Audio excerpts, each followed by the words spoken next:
After seeing this guy on a mission trying to find a perfect SpongeBob popsicle, I decided that I'm going to be the one to find this holy grail SpongeBob popsicle. I started my adventure by trying to find one of these SpongeBob popsicles, where I found out these are very hard to find. I went from store to the point I was getting so frustrated. I went to every sketchy gas station you could think of just to get rejected over and over again. Then I thought of a perfect place, the grocery store, right? No, you know what they carry here? SpongeBob Push-Up Pops! I was about to take the L and go home and cry, but then I thought of one last place. I was extremely surprised when I went in and saw that they had SpongeBob Popsicles. This is it! After hours of searching, I could be the very first one to find a perfect SpongeBob Popsicle. Time to open it in 3, 2, 1. I'm about to give up hope, but this is another day of trying to find a perfect SpongeBob popsicle for my perfect SpongeBob popsicle because I feel like he's lonely in the freezer. I went to the store and bought 2 more and gave one to my friend Sarah. I'm going first. This one was really close, but it had red all over the bottom. Now it's Sarah's turn. Here we go. And her popsicle's eyes were just messed up. I guess my perfect SpongeBob will just have to stay alone in the freezer. Today I'm going to be hiding a picture of a giant SpongeBob popsicle at my college. First we gotta put him into Photoshop, stretch him, then print him on some big beautiful paper. Look how perfect this SpongeBob is. Now we gotta go ahead and trim him out where we get something that looks like this. Now we gotta go hide him. The hiding process is very scary because we never want to get caught, so we're very secret about it. I wasn't sure where to hide this perfect SpongeBob popsicle picture, but we ended up in the TV studio. First I made sure that the coast was clear and that no one was in there, and then we went on down. Before we hide this perfect SpongeBob popsicle picture, we gotta find some tape, and that was our problem. We couldn't find tape anywhere. So we ended up using a hanger and some clothespins, and we got this. I want to put the SpongeBob popsicle up high. We can't do that without this stair ladder thing. I'm scared of heights, but it's definitely worth it to risk my life for this perfect SpongeBob popsicle picture. I then hooked SpongeBob up there, and then it was time to come back down. And of course I had to put the ladder away because we can't leave any evidence. Now this giant perfect SpongeBob popsicle picture will live the rest of its life high up in a college TV studio.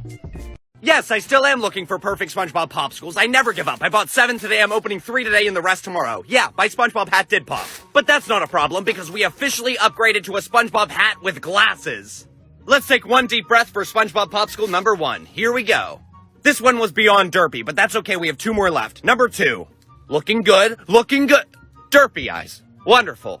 3rd time is the charm. Here we go. Please, please, looking good? Why? It's always the derpy eyes. This new hat brought me no luck. We'll see what happens tomorrow. We've got 4 SpongeBob popsicles. Hopefully it's perfect. Time for number 1. Let's open it. And a pair of derpy eyes. But that's okay, we have 3 left. Time for number 2. Here we go. And this one had derpy eyes and a bullet hole in its head.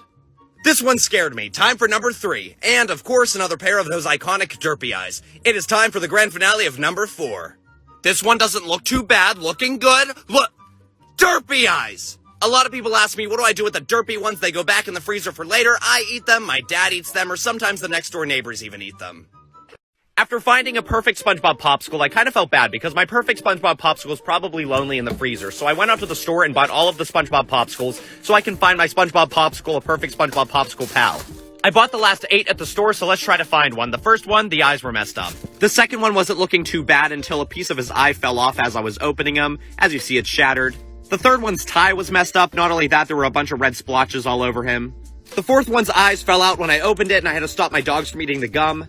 Number 5 wasn't too bad, but if you look at the teeth, they're just not right.